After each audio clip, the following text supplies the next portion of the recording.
Hey folks, Jeff Salzman here, and welcome to the Daily Evolver.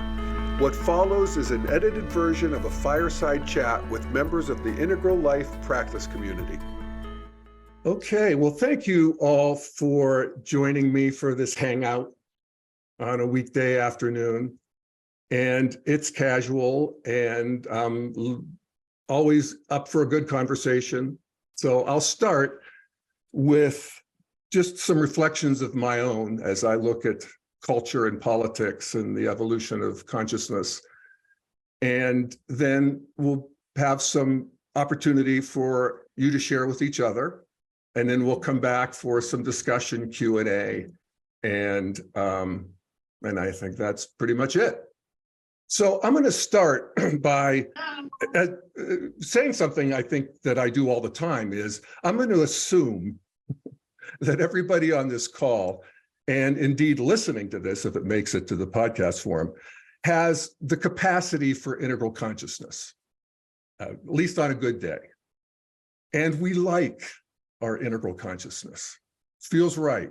And we want more of it. We want it to be more stable.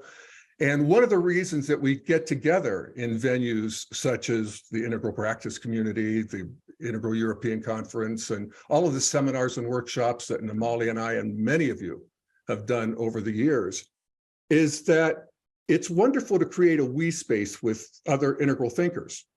It helps to stabilize in a way, in a good way, concretize the ways that we're thinking, the grooves that we're cutting in the cosmos. And it's really important because otherwise it's still a first-tier world, you know. Integral is a thin cutting edge of cultural and consciousness evolution. Some of it self-identified with the Wilberians and so forth, the meta-modern, all that good stuff. But a lot of it's just de facto, just people thinking multi-perspectively. But for the most part, we're living an integral life, or trying, in a polarized world, listening to polarized talking heads on the TV and the YouTube, and reading polarized tweets and Facebook posts, and listening to our friends reiterating the same polarized positions, you know, ignoring, excusing the fanatics on our side, painting the other side with the sins of their fanatics. And you know, in a way, that welcome to evolution, welcome to fighting it out. And people are fighting it out and friending it out in the arenas that are interesting to them, and that's the way it should be. And I think sometimes I think it's just first tier is going to first tier. You know, they're supposed to. But what's our role as emerging second tier? And I hear it all the time. I hear it in some of the questions that come up in these fireside chats.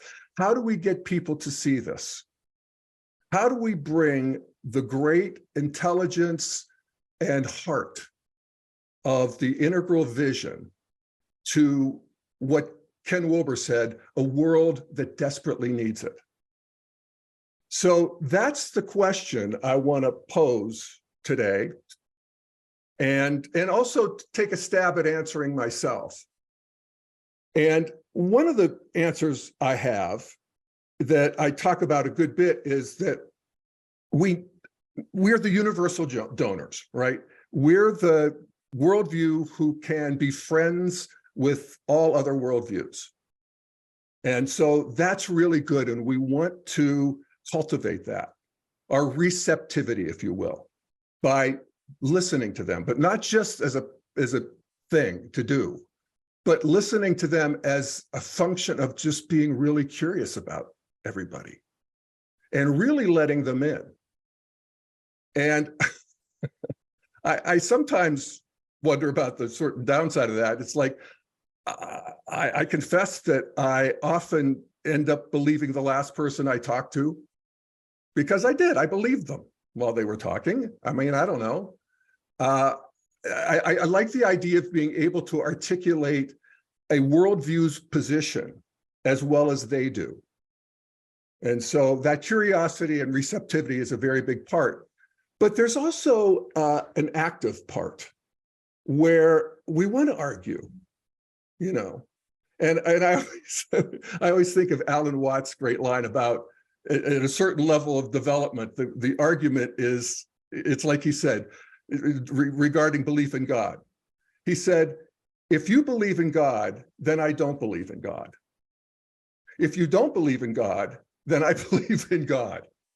It's like you can take the opposite. You can work with any perspective because you can see the downsides of it.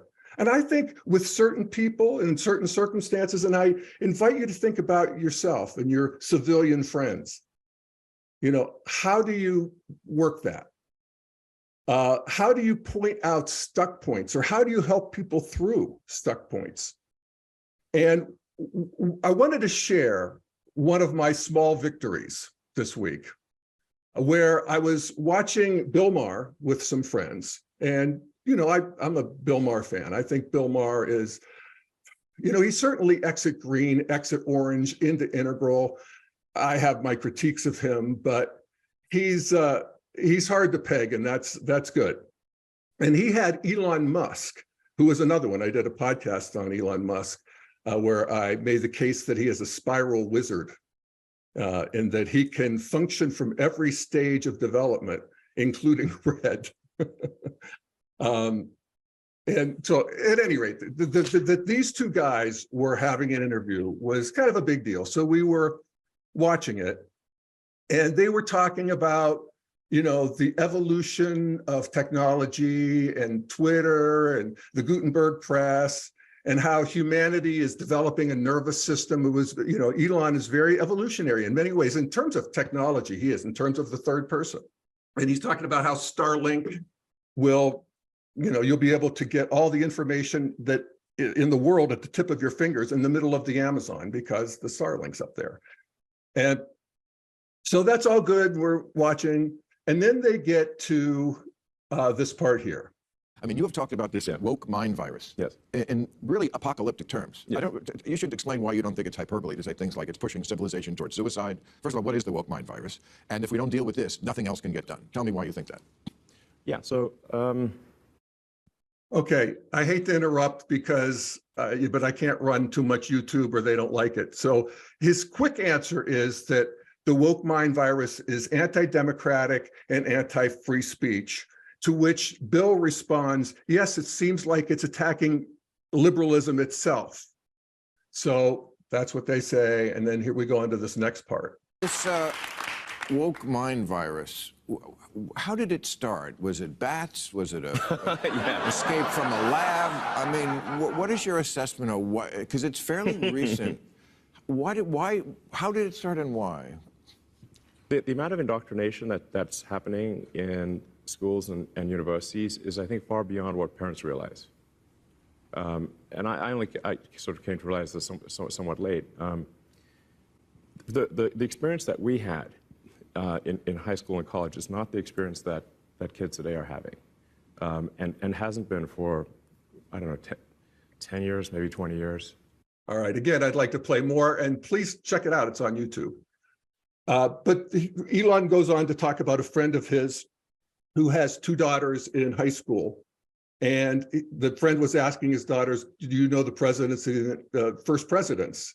And they knew Washington. They're in high school. What do you know about Washington? Well, he was a slave owner, and that was really all they knew. So this is, and you know, as far as it goes, this is a good critique of woke, but integral just brings so much more to the table. And so we were talking about this. I was talking about this with my friends, and they're kind of softened up. they've listened to a podcast or two, and we've talked for years about integral. But this was definitely a stuck point for them because they're sympathetic to woke and they're sympathetic to the anti-woke. And that's a good place to start, because a lot of people are actually. You know, we hear from the extremes. The media just loves that because it, you know, hooks our nervous system and sells ads. But, you know, from an integral perspective, there's so much more that we can bring to the table. First of all, one is that every new stage of development is a mind virus. You know, it just gets in there and it duplicates and replicates because conditions are right. And because there's a growth built into the system. And so what we would say is that woke is the activist arm of the green meme, of the postmodern worldview. The activist arm and maybe often the fanatical arm. But it's the postmodern worldview. Postmodernity is a movement of human history, and it is marked by a new, out of nowhere, dedication to egalitarianism, world centrism. It's psychologically sensitive, and it's an astonishing development in human history when you think of the previous 10,000 years of humans trying to, grind each other into the dirt. So this is a new stage that cares about people who've been left out, cares about the victims, cares about the sinners, cares about the losers, cares about, this addressing poverty, the environment, world centrism, and that every stage of development has come online. It's fanatics. And on schedule, the woke fanatics. They are in reflexive opposition to everything about the previous stage, just like modernity repressed religion. It's like Ken Wilber said, we went from a world where God was everywhere to a world where God was nowhere in about 100 years. Religion repressed magic. So, this normalizes the process. We don't have to hate them. We don't have to think this shouldn't be happening.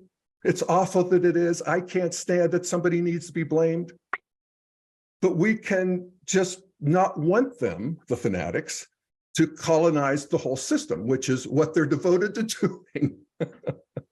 So that's, we had a discussion about that. They got it. It felt good. It felt like I brought a little bit of integral sunshine into this dark and, suffering world.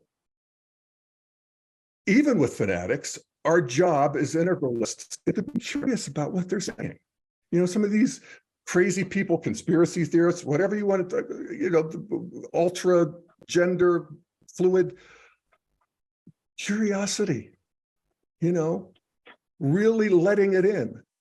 And I think of myself, I'm far more conscious today than I was even a year ago regarding race, regarding gender, fluidity, the integration of masculine and feminine, which I consider to be, again, right on schedule. I think they have problems. One of my most popular tweets was, no sex surgery or firearms until you're 26.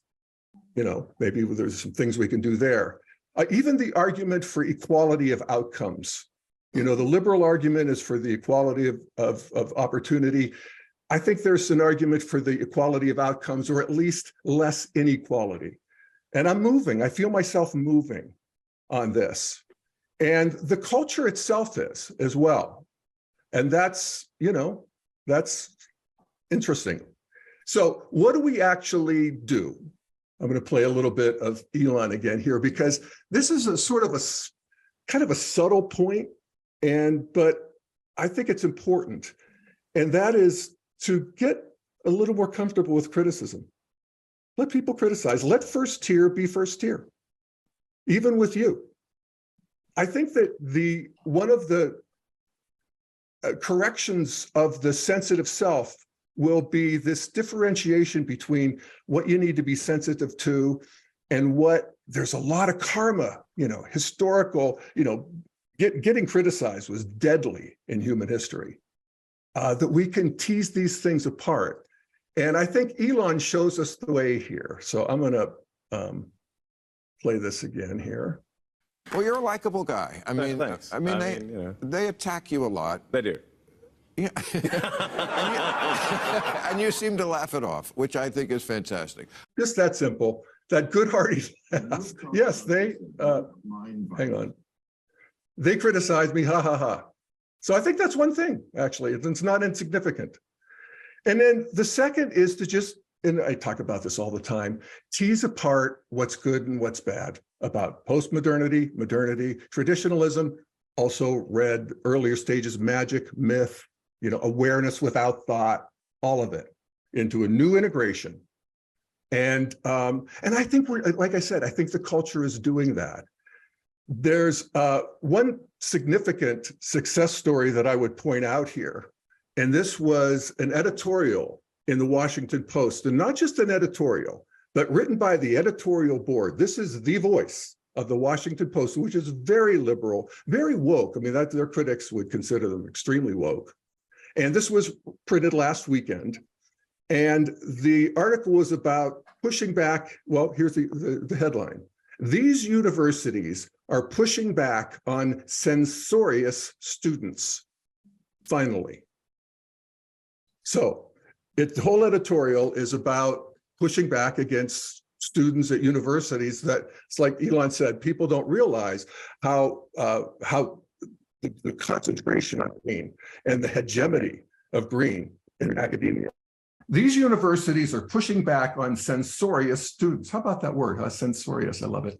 Finally, in March, a Cornell University sophomore and member of the undergraduate student assembly saw a friend become visibly disturbed while reading The Surrendered, a novel with a graphic rape scene.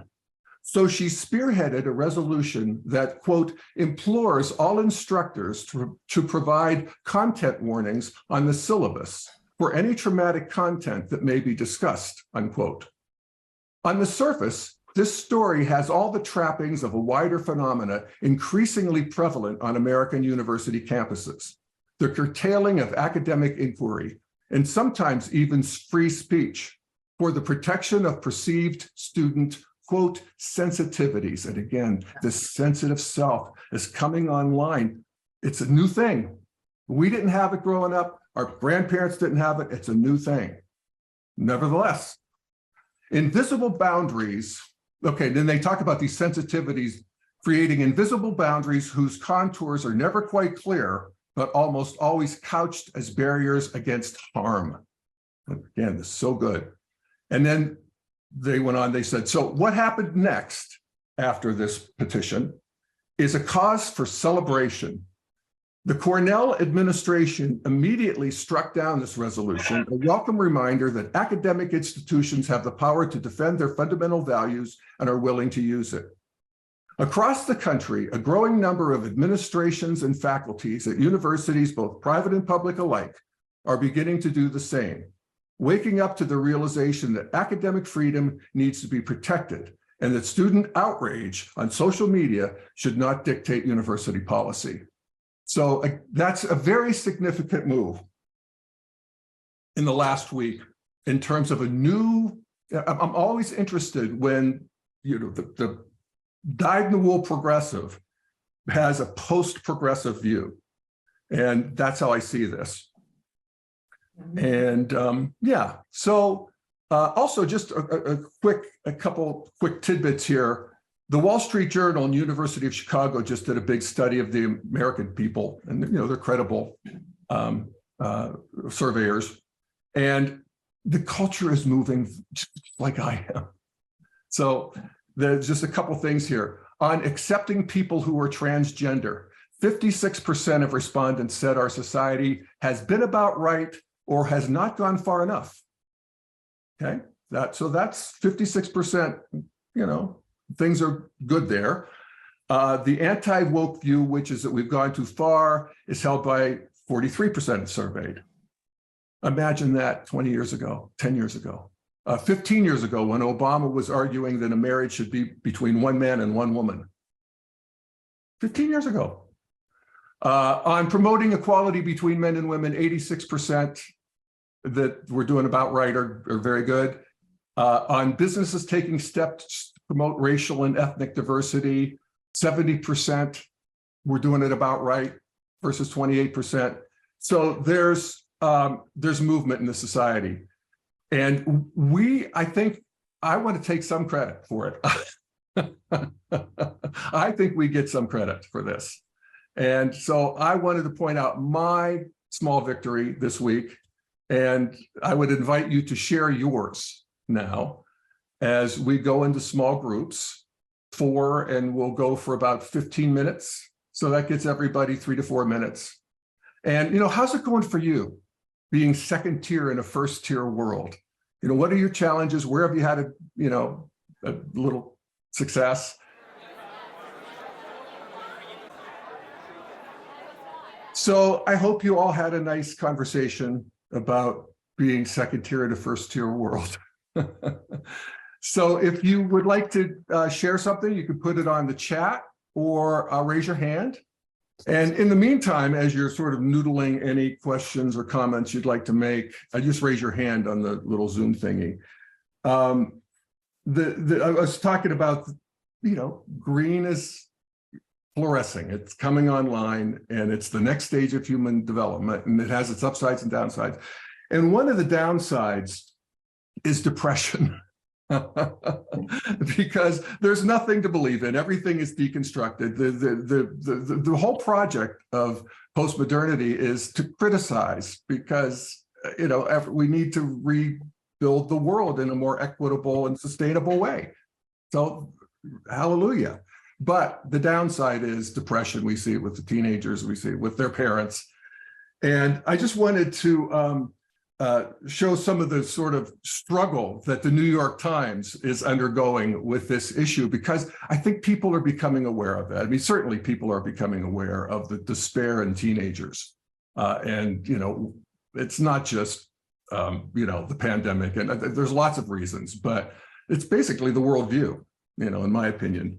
But here's an example. This is from the New York Times opinion page a week or so ago. And it's about plastics in the water. And it says, to be human is to contain plastic. And here's the kicker. Maybe this has been our fate all along, to achieve final communion with our own garbage.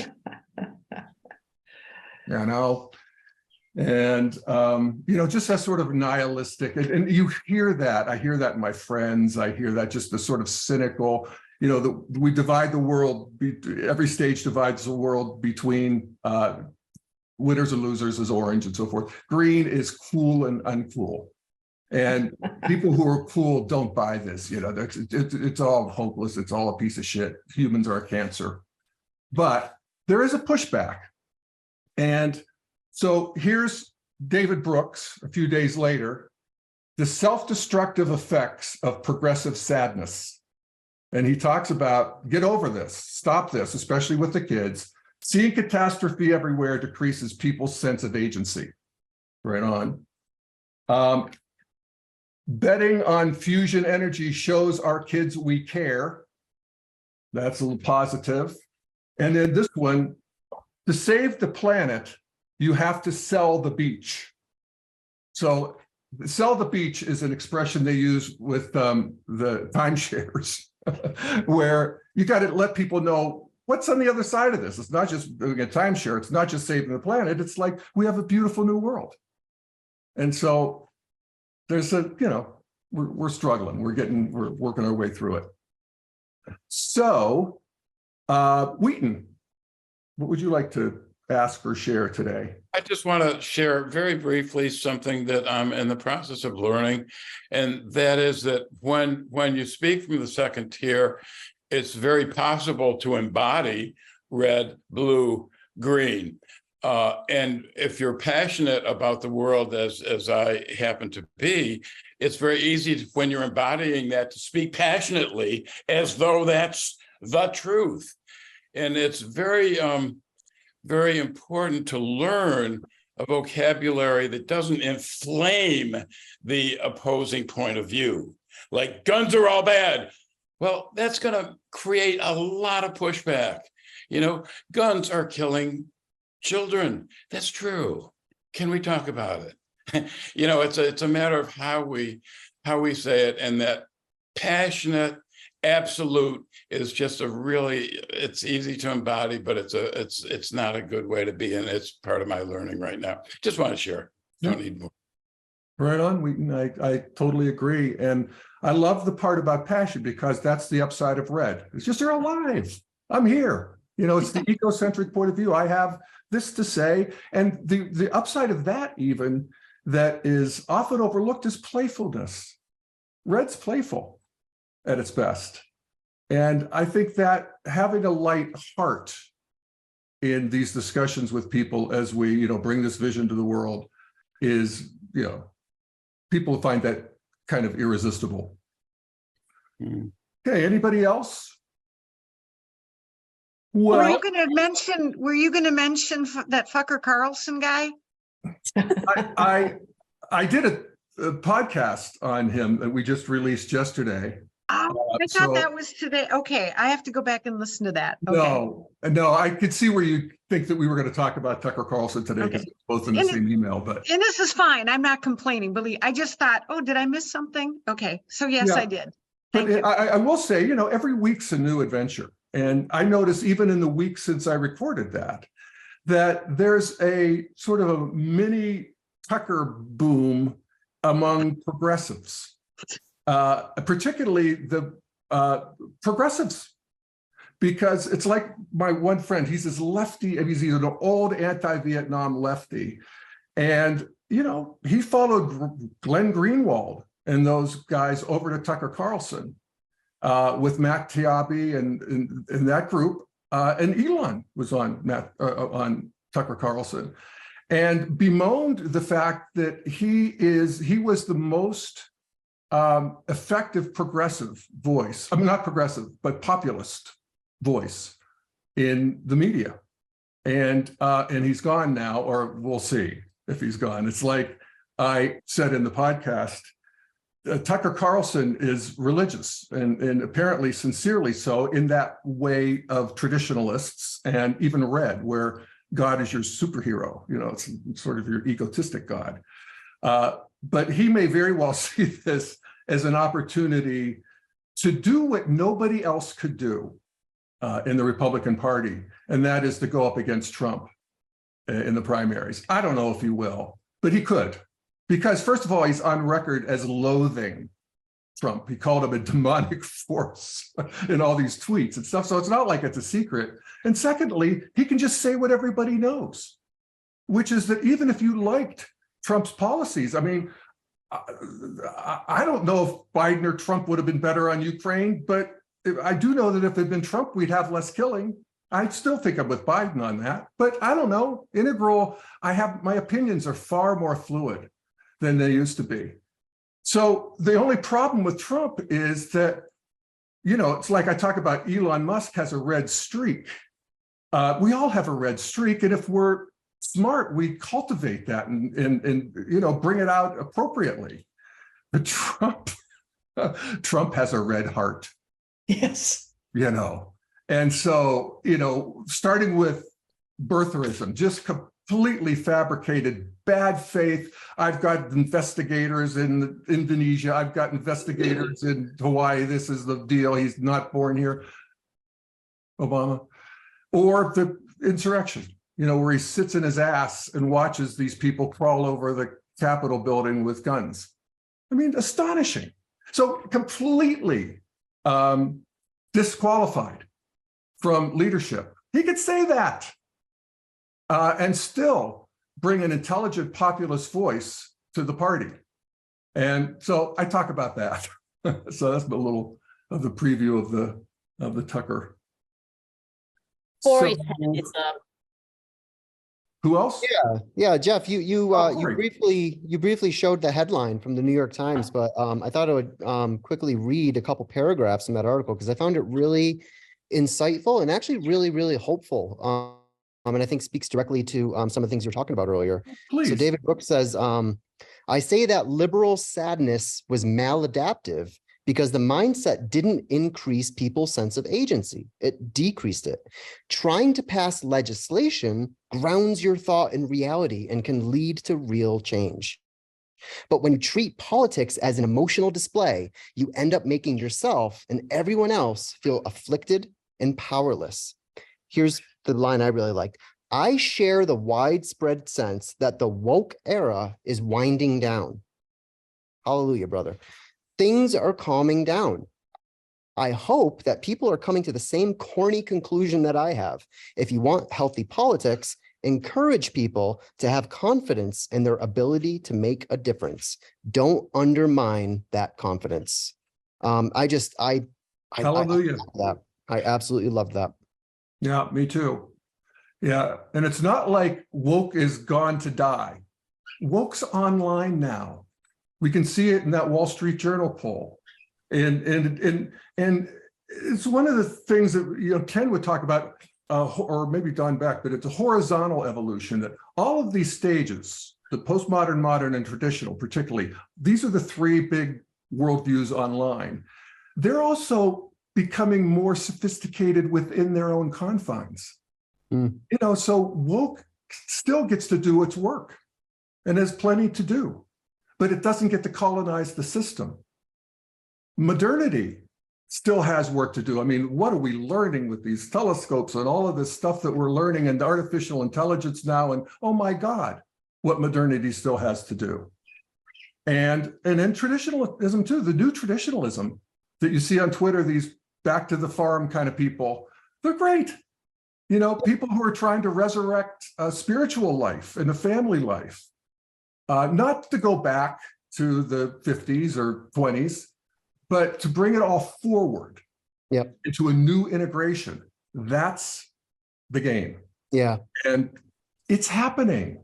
Yeah, no, I agree. And of course, these things change over time, Jeff. And, one of the questions I had for you earlier is, how do we discern sort of the actual green elements of the woke movement versus, because none of these movements can be sort of constrained to a single stage of development, right? All of these are value stacks, and certain, parts of that value stack might be lighting up at any time. And I would wager that a lot of people who are heavily invested in the woke movement or identify themselves in the woke movement aren't themselves necessarily green, aren't themselves necessarily capable of producing the kinds of perspectives that generate woke green views in the first place. But guys, this has always been true. This was true of the civil rights movement, right? Not everyone in the civil rights movements of the 1960s were actually coming from a green center of gravity. However, there was a green sort of normative discourse that was enforced by the leaders of that movement, which was green. Things like passive resistance, for example, is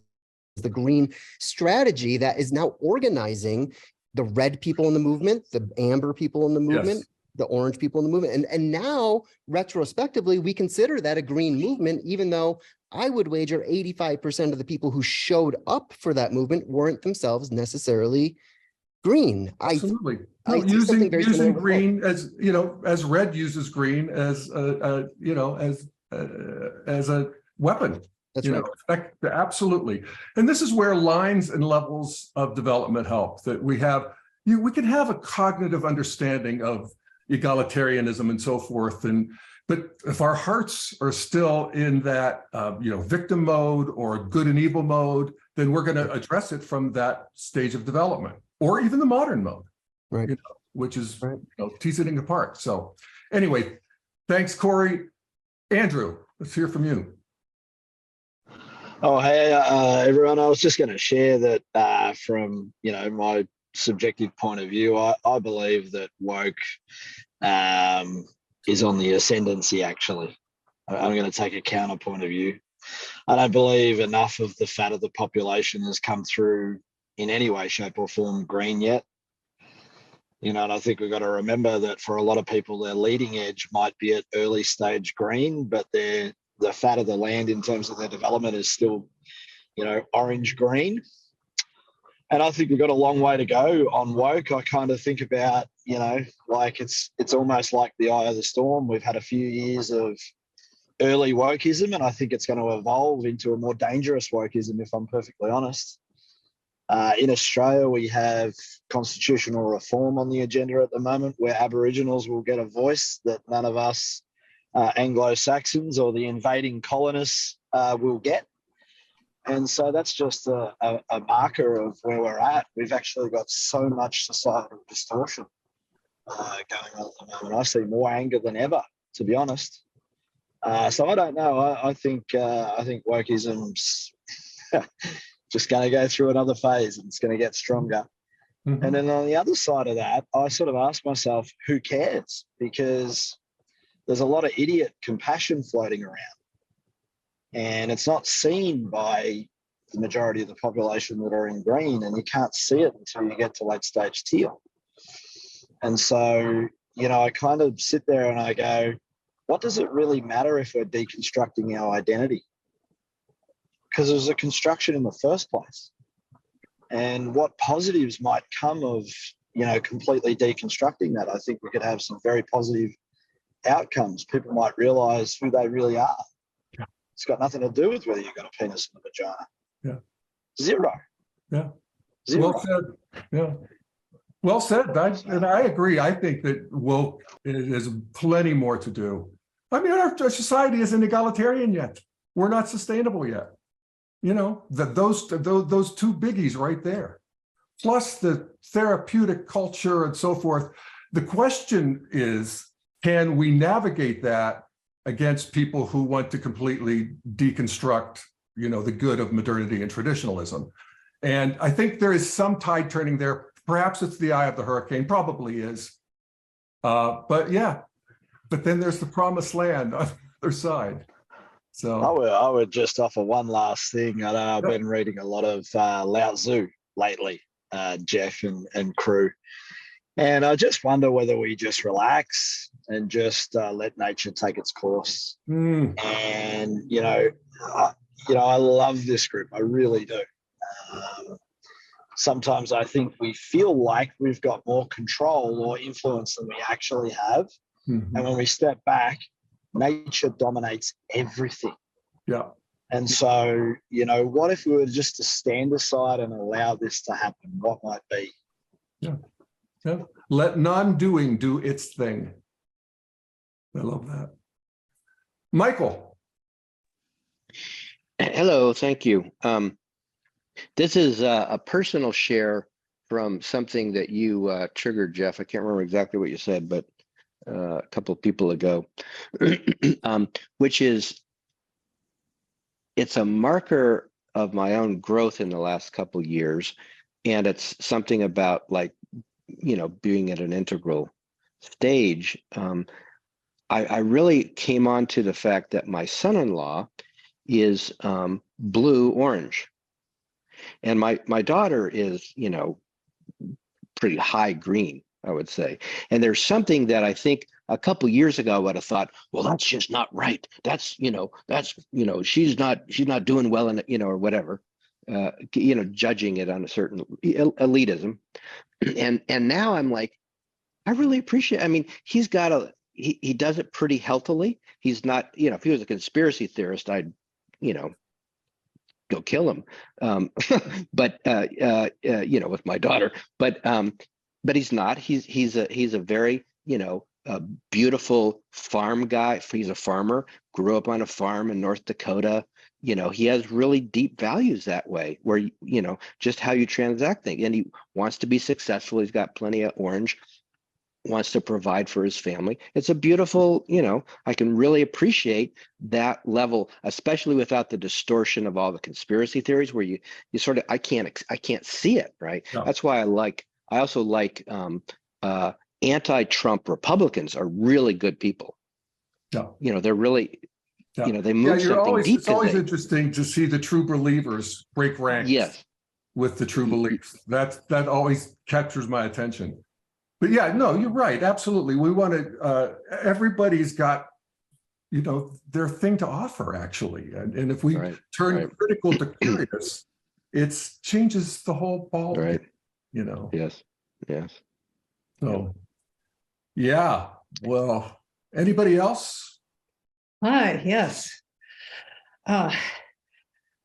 When I look at what's happening with the internet in general and with Zoom and social media, and now with this new level of AI that is hard to wrap our minds around, what I think it was what you said, Jeff, that people are saying this is bigger than the agricultural revolution. This is bigger than the printing press. This is as big as fire. And I've been saying for some time. You know, I've been, some of you know, I've been reading Ken Wilber since 1983, so I've been kind of following along his lines of development. I see this move from first tier into second tier. This, as you folks have been saying all along, this is not just another new emergent level of complexity in human culture. This is a new tier. We have gone from the physiosphere to the biosphere, to the noosphere, you know, the intellect. We're going into the theosphere. This is a whole new fourth stage. This is as big with the new integral mutational leap into the next level. This is as big as fire and language. And now with this new, and I've been saying this, ha, ha, ha, and I watch who smiles and nods and who edges toward the door. But now with this new AI, I'm saying, holy Toledo. It's not just coming online in the next 5 years or 10 years or 20 years. It's already happening. It came online 6 months ago for Corey. Yeah, yeah. And this is like it. Nobody's in control. This was one of the points that was made. Elon talked about that with Bill Maher too. Of course, Elon is very pro-regulation in terms of AI. So it was a final point, Karen? Yeah, I mean, this is bottom up. This is emergent now. Nobody's in control. And that's why the Chinese don't want to deal with it, because they can't control it. Yeah. So the genie's out of the bottle, folks. Hang on for the ride. And what Ken Wilber was saying in his last chapter of The Religion of Tomorrow, it is a certainty. This is a level that is already laid down in the cosmos as a stage headed our way. It's in the mail. It's a tsunami that is still thousands of miles offshore. No, the tsunami's landing now. So, and what can we do? We can just be integral as we can, be what we believe, be the change we want to see. And hold on, folks, and understand that we are our Buddha nature. We're not our bodies. Those of us who are on spiritual paths, probably just about everybody here, probably that I see as the way forward. And so I'll wrap up there. Right on, Karen. Thank you. Phyllis. A couple of things. I'm thinking about diversity, and I'm looking at the screen, and I'm thinking about this screen where most of us kind of look somewhat alike, you know, but we're a small group that we say is sort of a narrow stripe in the scheme of, you know, the leading edge of things. And yet, if you're going to be talking about diversity, we're probably not going to be included in that word. And I think that there's a real problem with that there, because I think that diversity is diversity. It means everybody. And my question really is, do you think that perhaps AI, but do you think that one part of AI perhaps may be a uniting alien invasion, almost, so to speak, that it becomes something that really requires that we really discern what is most human about us, what is most human about who we are, what we are, and that perhaps AI is something that we can rally, I hate to say against, because I don't believe that it should be against. I think it's a wonderful tool that can be used beautifully, but something that can really work to change our idea of what human diversity is and what we need to do as a global movement. And maybe AI has that purpose also. Corey, you here to respond? I did, yeah. I would say this is definitely something we're going to get into tomorrow for sure. I do have a lot of hope and actually, you know, sort of confidence that AI is going to help us overcome a lot of the dysfunctions that we've seen with the social media movement. And I think, Jeff, the way this really connects with your presentation today is, I think a lot of the worst elements of wokeism and of the MAGA movement, et cetera, all of these extremes are products of social media. This is what the world looks like after it's been baking in social media for 15 years. Yeah. I think that there are any number of, algorithms of outrage. That's right. We could consider these algorithms to be the first failure of artificial intelligence, actually. And it's a failure that actually created these epistemic bubbles. And, even though the internet was promised to be sort of a uniting force for us to bring people together, and it's going to reinvent democracy and all that, social media kind of took us in the opposite direction. Well, I'd argue that it took us in both directions. But sure. I think that's totally fair. I think it's totally, because we're able to have experiences like, it's hard to overestimate how it's knitted people together. It's just both. That's right. I think it's created patterns of self-organization. We fight and friend and fail our way forward. That's right. Yep. So we'll talk about this a bunch tomorrow. Okay. And I have time for one more comment. And there's Carolyn, you haven't said anything yet. And Michael and Andrew, hold it for the next time. And Carolyn. Thank you so much. Well, I have a quick share, and it's building on a comment Karen made earlier. And that is, I think I've noticed in the world, in my small world here in Toronto, Ontario, in the last 10, 15 years, I've noticed more people thinking about their thinking. And that's really been obvious to me. And so when I really started to unpack this, Ken Wilber's work, and with Corey's help and Dr. Keith, I love that podcast as well. So I started to enroll my family in this. So I had the whole family here one day for dinner, and I said, well, let me tell you about this whole theory thing. And my mom, who's now 89, was like into it. And, she said, when I was your age, my husband told me what to think, and before him, it was my father told me what to think. And she said, it's a brand new world when you're allowed to think for yourself. And she said, it's not easy. So she's really lapping up all of this Ken Wilber's work, read a number of his books already. But the last thing I wanted to share about that was, it's really working. And it's just all of us, one by one, doing these little things. She wound up having a fall or something, and my sisters had to take her to emergency. And of course, she was there for hours. But she came prepared. She brought Ken Wilber's spirituality book. She's reading that in the emergency. And a little episode occurred in front of them. And there was a young guy who's about 30. He was looking after an older guy who was really in a bad way. And he was on the floor. And when the young guy looked up, he was looking at my mother reading this book. And he said, well, that's an interesting title. What's that about? And before you know it, my mother is giving a whole little lecture in this waiting room of emergency on Ken Wilber's theory. I think she sold like a dozen books that night. Oh, I hope so. It's catching on, I'm trying to say. And I sort of see it as like an underlying trend that wasn't here even in the 90s. People are thinking about how they think and tweaking it day by day, present moment by present moment. No, it's so true. And that's part of the sort of meditative culture that's come online, just the idea that I could actually watch my thoughts and not just, compulsively play them out or think that they're me. And so if I'm watching my thoughts, who's watching the thoughts? Who's the watcher? And that's, we're working our way towards vision logic. And that's the integral stage of development. And yes, it's happening fast. And it is. When I think of the scary parts, I'm glad I'm old. And when I think of the good parts, I'm sorry that I'm old. But there we go.